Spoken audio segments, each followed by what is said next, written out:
कुल यूरोप वाला छाती पीट रहा है ऐसा, हाय यूक्रेन, मरो ससुरा यूक्रेन। यूरोप को दिक्कत होगा तो पूरी दुनिया में ये सब बवाल मचा देगा सब। बाकी अफ्रीका को तो बर्बाद कर दिया सब ये सब लेके। प्रथम विश्व युद्ध भी यूरोप में हुआ, और द्वितीय भी हुआ यूरोप में, और तीसरा भी होगा यूरोप में। तृतीय विश्व युद्ध को अभी तक रोका हुआ। तृतीय विश्व युद्ध परमाणु हमला से ही होगा, क्योंकि अगर तृतीय विश्व युद्ध हुआ तो परमाणु बम की तो कोई कमी नहीं है, मारा कटी करेगा सब। अगर ये पास कर दिया आपके ऊपर हमला किया जाए तो पूरी दुनिया मिलकर मारेगी आप। 193 देश मिलकर मारेंगे। कोई हथियार देगा, रसिया से सीखिए, पुतिन से, वैगनर ग्रुप को लाया, येग्जिनी प्रिगोजिन से पूरा अफ्रीका लड़ाया, यूक्रेन लड़वाया। हम पुतिन की पुरानी हिस्ट्री सबको बता चुके हैं। अब तो हमको लगता है कहीं पुतिन को ना आदमी को मत भेजे हमारे पास। खान सर,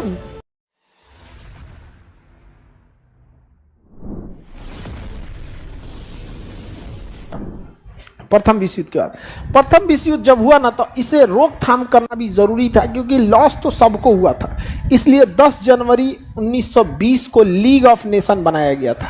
क्या बनाया था? लीग ऑफ नेशन का कहना था कि हम द्वितीय विश्व युद्ध नहीं होने देंगे। लेकिन द्वितीय विश्व युद्ध रोक पाया? नहीं रोक। इसका एक सबसे बड़ा कारण था ना कि इसके पास क्या नाम है, अरे द्वितीय लीग ऑफ नेशन का अपनी कोई सेना नहीं थी। जब अपनी सेना नहीं है तो युद्ध रोकिएगा किस चीज से? जब आप शक्तिशाली नहीं है, दो आदमी की लड़ाई आप रोक दीजिएगा, तनी दो को साढ़ा लड़ाई करे तनी रोकिए ना। बताएगा सब आपको।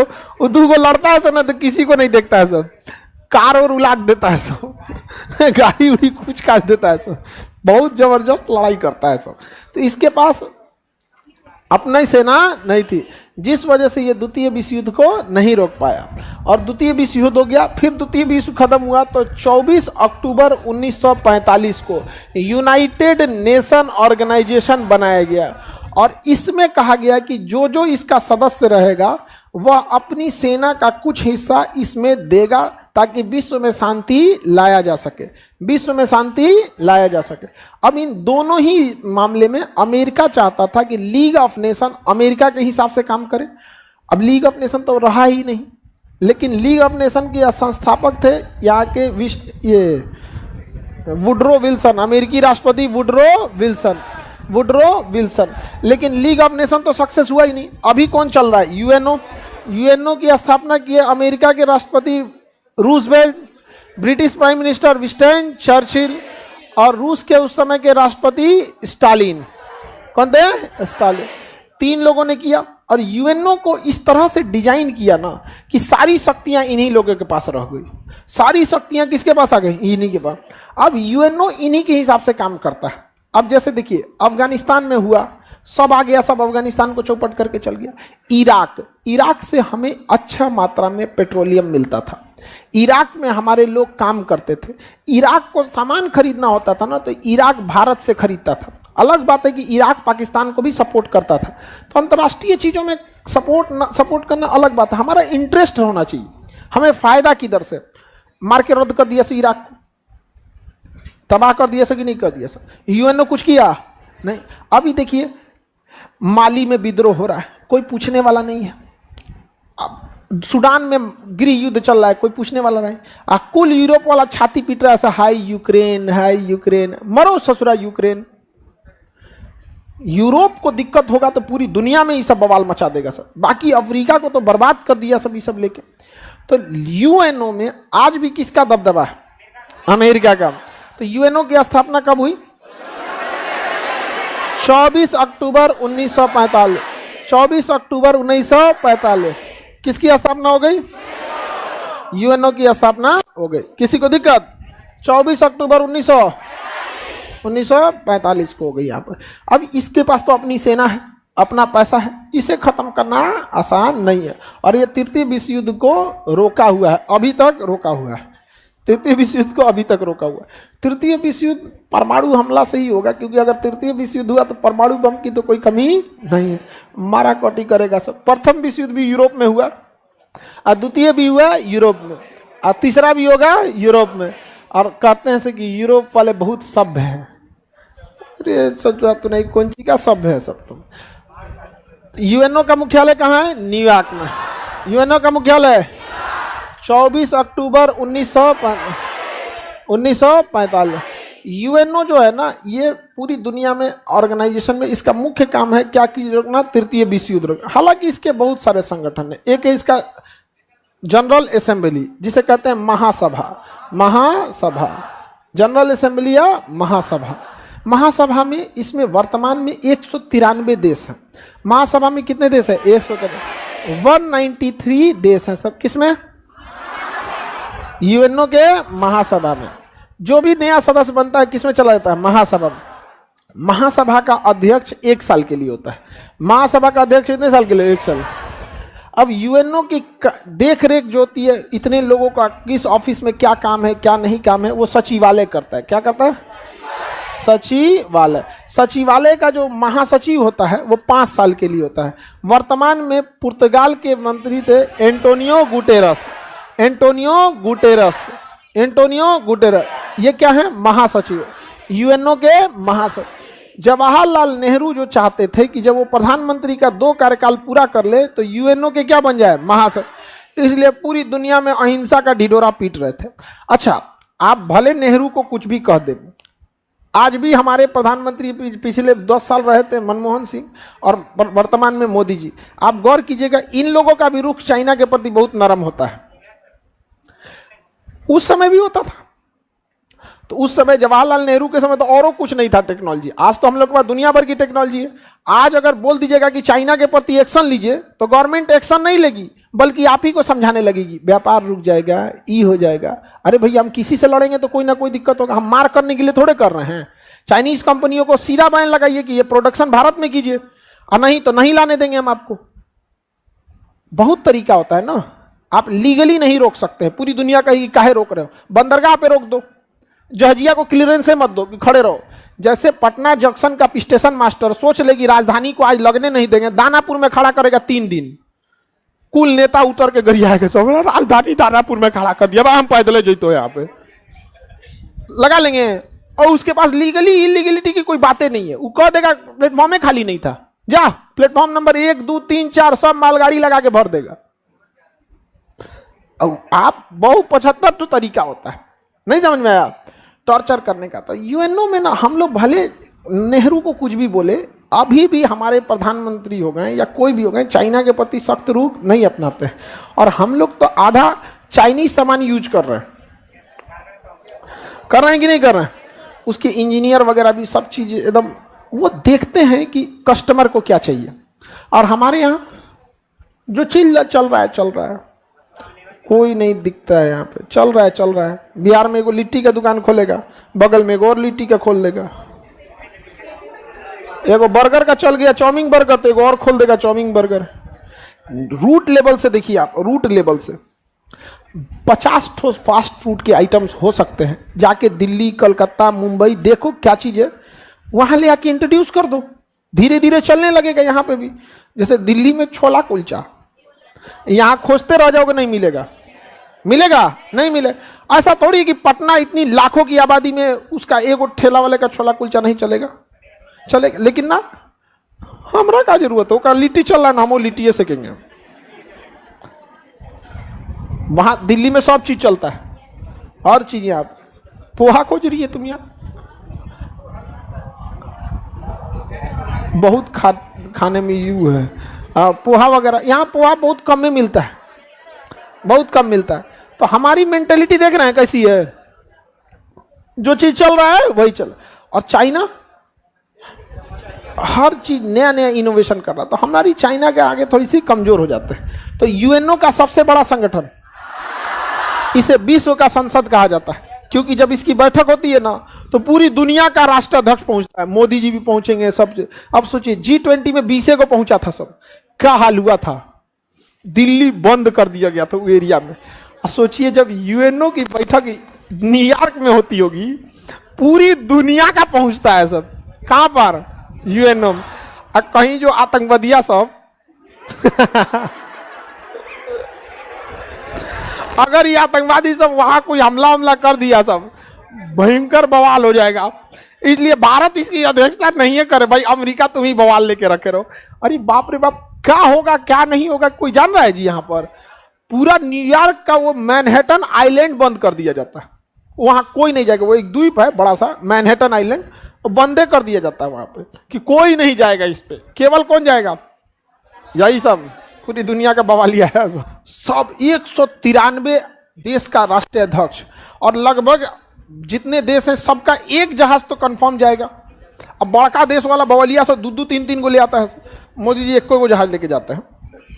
इतना बवाल थोड़ी है हम लोग के, हम लोग विश्व का कोई बिगाड़े नहीं है लोग, हम लोग को बहुत बड़का झमेला है यहाँ पे। इसका सबसे महत्वपूर्ण अंग है सुरक्षा परिषद। सुरक्षा परिषद ये दुनिया में युद्ध लड़ने से यही रोकता है, सुरक्षा परिषद। अगर ये पास कर दिया आपके ऊपर हमला किया जाए तो पूरी दुनिया मिलकर मारेगी आपको। पास कर दिया था सद्दाम हुसैन पे यूएनओ ने कि इराक पे क्या किया जाए, हमला किया। वो तो बैल जाके कुवैत पे मार दिए थे जाके, क्या जरूरत था कुवैत पे मरला भी ना? हाँ, या एगो अपन आर्मी खड़ा कर लेते और उससे मरवा देते। रसिया से सीखिए, पुतिन से। वैगनर ग्रुप को लाया, एक जिनी प्रेगोजेन से पूरा अफ्रीका लड़ाया, यूक्रेन लड़वाया, इन्हीं को उड़ा दिया यहाँ पे। एक जिनी प्रेगोजेन टेंशन में है यहाँ पे, नहीं समझ में आया? जहाज अब सब समझते हैं लोग यहाँ पे क्या होता है। हम यूक्रेन पुतिन की पुरानी हिस्ट्री सबको बता चुके हैं। अब तो हमको लगता है कहीं पुतिन को आदमी को मत भेजे हमारे पास। खान सर थोड़ा सा कम है। तो सबसे पावरफुल कौन है? सुरक्षा पर। इसमें सामाजिक एवं आर्थिक परिषद भी है। कौन सा? सामाजिक और आर्थिक परिषद। ये समाज और अर्थव्यवस्था को देखता है। जैसे आप देखते होंगे WHO सामाजिक काम के लिए, WTO आर्थिक काम के लिए, ILO इंटरनेशनल लेबर ऑर्गेनाइजेशन है, फूड एंड एग्रीकल्चर ऑर्गेनाइजेशन है, बहुत सारे, यूनिसेफ है बच्चों के लिए है, समझा गया? यूनेस्को है विश्व धरोहर को संभालने के लिए यहाँ पर। इसके कई सारे। न्यास है, न्यास का मतलब होता है ट्रस्ट। न्यास का मतलब क्या होता है? ट्रस्ट। ट्रस्ट का मतलब पैसा। किसी भी ऑर्गेनाइजेशन को चलाने के लिए एक बहुत लंबे पैसे की जरूरत पड़ती है, बहुत पैसे की जरूरत पड़ती है किसी भी चीज को चलाने के लिए। अब अगर वो कोई चीज नॉन फाइनेंशियल है, जैसे सेना को चलाने के लिए भारी भरकम पैसे की जरूरत है। 4.5 लाख करोड़। भारतीय सेना पे कितना खर्चा होता है? 4.5 लाख करोड़ सेना पे सालाना। जब भी बजट बताया जाता है ना किसी के, तो साल भर का, तो इस 4.5 लाख करोड़ में 3 लाख करोड़ तो सैलरी या पेंशन में चल जाता है। सैलरी पेंशन देना होता है। हथियार कहां आ पाता है हम लोग के पास? यहाँ पर नहीं समझ में। तो सेना को हम लोग ज्यादा पैसा नहीं खर्चा। बिहार को मिलता है 2.5 लाख करोड़। बिहार सरकार को मिलता है 2.5 लाख करोड़, जिसमें से लगभग वो 40,000 करोड़ शिक्षा पे खर्च करती है। अरे तुम लोग ताली बजा रहे? सरकारी स्कूल पे खर्च करती है। अब बजाओ ताली। उसको लग रहा था हम लोग पे खर्चा करती है। हम लोग टैक्स देते हैं, आप जितना फीस देते हैं उसका 18% गवर्नमेंट लेके जाती है हर महीने। जैसे अभी अगस्त खत्म हुआ ना, अगस्त में जितना एडमिशन हुआ होगा ना, ऑनलाइन ऑफलाइन, उस सब का कितना परसेंट ले जाइए? 18%। हाँ, क्रीम पाउडर पे भी 18% है, अब पढ़ाई पे भी 18% है। सरकार को समझे में नहीं आता है, क्रीम पाउडर और शिक्षा एक के में रख ले। हाँ, वो एक से एक रहते हैं यहाँ पर। शिक्षा को अलग रखना चाहिए यहाँ पर, शिक्षा व्यवस्था। अच्छा, हम तो यही कहते हैं कि सरकार हमसे 18 के जगह पे 28 ले ले, लेकिन हमको बस इतना छूट दे दे कि हम वो 28% पूरा आर्मी को देना चाहते हैं। तो हमसे 18 न 28 ले ले, लेकिन हम अपना 28% ट्रैक करके देख सकते हैं कि हमारा 28% जो टैक्स है, 18 के जो तुम 28-30 ले ले, हमको कोई दिक्कत नहीं यहाँ पे। लेकिन हम ये देख सके कि हमारा ये पैसा आर्मी के लिए खर्च हुआ है, भले वो सैलरी में जाए, पेंशन में जाए, हथियार खरीदने में, कहीं भी जाए, सब जरूरी है। सैलरी भी जरूरी है, उनकी भी परिवार रहते, हमसे ले ले। सोचो कहाँ गया पैसा, पते नहीं चलता है हमको, कहाँ चला गया यहाँ पे। हम तो कहते हैं खुशी कुछ। अब भारत सरकार को एक ऐसा स्कीम लाना चाहिए कि कोई वॉलंटियर है, सबसे पहले हम ही चल जाए। सोचा तो हमरा से 40% ले यहाँ पे, कोई दुख नहीं है यहाँ पर, कोई दुख नहीं है। अरे जो अपना जान दे सकता है, हम लोग टैक्स क्यों नहीं दे सकते जी? तो ऐसा कोई स्कीम निकाल दे गवर्नमेंट कि भैया उसको टैक्स कलेक्शन भी बढ़ जाएगा। नहीं समझ में आया तो, लेकिन हाँ इतना है कि हमको तो इन्ने उन्ने हम नहीं देने वाले तुम यहाँ पे, पता चला कहाँ ले गया कहाँ नहीं, सियार को पानी पिलाने ले गया हम। तो न्यास क्या है? ट्रस्ट है। तो हर देश कुछ ना कुछ क्या देते हैं? पैसा देते हैं। यूएनओ को क्या देते हैं? पैसा देते हैं। कितना हो गया जी? 1 2 3 4 5, एक और बच गया। न्यायालय, न्यायालय, अंतर्राष्ट्रीय न्यायालय। तो टोटल यूएनओ के कितने अंग हो गए? कितने अंग हो गए? 6। इन 6 में से 5 अंग का मुख्यालय कहाँ है? न्यूयॉर्क। और न्यायालय कहाँ है? हेग। नीदरलैंड के शहर हेग, नीदरलैंड के शहर हेग। क्या चीज है? अंतर्राष्ट्रीय न्यायालय। तुम्हारा बाबू सफेद शर्ट, कितना दिन से क्लास कर रहे हो? कौन सा क्लास? First class. हाँ, इसमें दूसरा हॉल में था तुम, तो भाई हम कह कि रडार में तुम पहली बार कैच किया है। आंखिया ऐसे रुक जाता है, ऐसे जाएंगे देखेंगे नया लड़का तो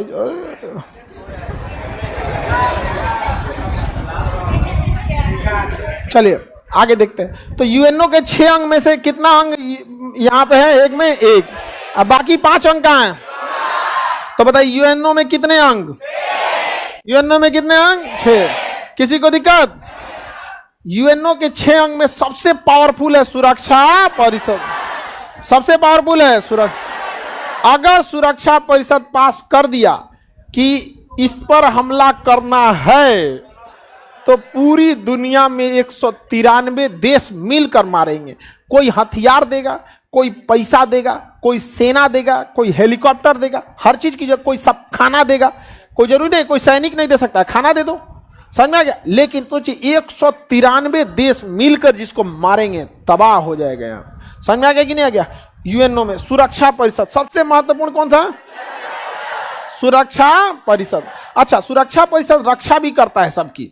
सबकी क्या करता है? रक्षा करता है। अब फिलिस्तीन पे बार बार हमला करता है कौन? इजराइल। तो फिलिस्तीन कहता है हमें भी यूएनओ का सदस्य बना लो, 194वां देश। तो कहता है तुमको सदस्य नहीं बनाएंगे। भैया फिलिस्तीन उन्हीं सब का था। हाँ, मुसलमानों को सबसे अच्छा से कोई बेवकूफ बनाया तो अमेरिका। मोदी जी से कह रहा था कि मानहानि, आपके यहाँ माइनॉरिटी पर अत्याचार होता है। तुमने अफगानिस्तान में क्या किया है? हाँ, फूल गिराए थे। इराक में क्या किए थे? एक हंसता खेलता देश उजाड़ के चल गए। हाँ, वियतनाम में क्या किए थे?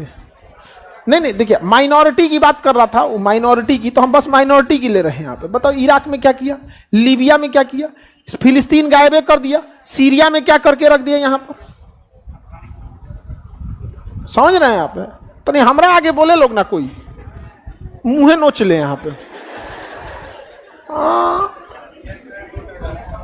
थूक के उज्जर कर दे आदमी।